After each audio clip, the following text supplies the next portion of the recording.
Oh, so-and-so is down for this amount of time because of whatever reason. I couldn't access my data when I needed it.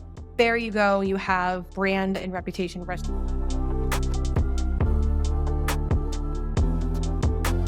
As a CISO and a risk leader, how would you define or how would you associate costs to downtime or a disaster of your identity access management system?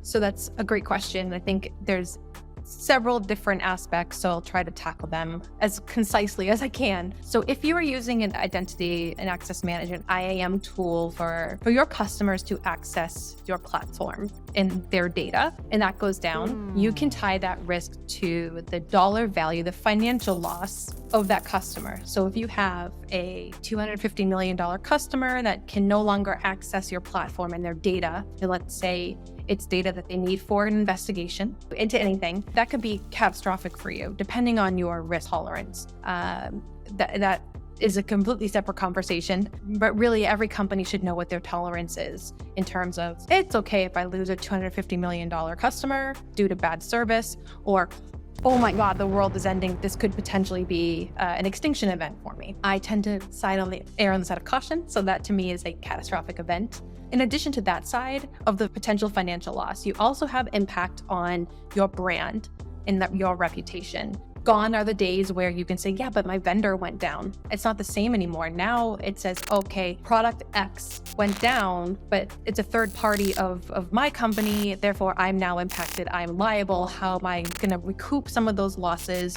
How am I going to protect my brand? Because it doesn't matter. In the days of social media, if your service is down for any reason, whether it's your fault or not, your name is going to be everywhere. As we've all seen this on Twitter and post, and it's just bad from a branding perspective.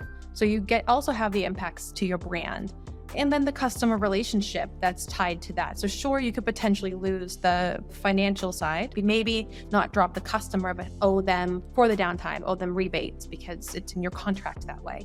But then you're also losing their trust. And once you lose a customer trust, even if it's not your fault, it still has repercussions, and they are going to use your name in discussions with their peers in their industry. Security is a very small, worldly organization. We all know one another, and vendor names are discussed. We do ask each other for advice. And if you say, oh, so-and-so is down for this amount of time because of whatever reason, I couldn't access my data when I needed it.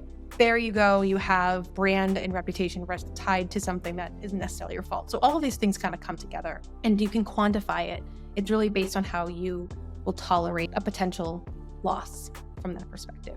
But then if you take the other side of the equation, you can also lose productivity if this is, an internal systems access that is denied. I don't know the numbers anymore because of the impact of inflation, but one FTE in the US used to be $100,000. That was how it was always reported.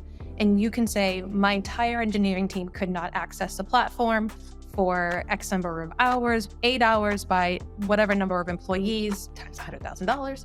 It can be very costly in productivity, and that's not always tracked. Resourcing is not always looked at as a loss, but it is. It might not have exact impact on your P&Ls, but it is a loss. You're losing that time, and that will ripple down those impacts. So there is a way to quantify, like I said, I don't know the numbers anymore, but it used to be one FTE with $100,000, and that right there is lost hours and lost dollars that can't be recouped.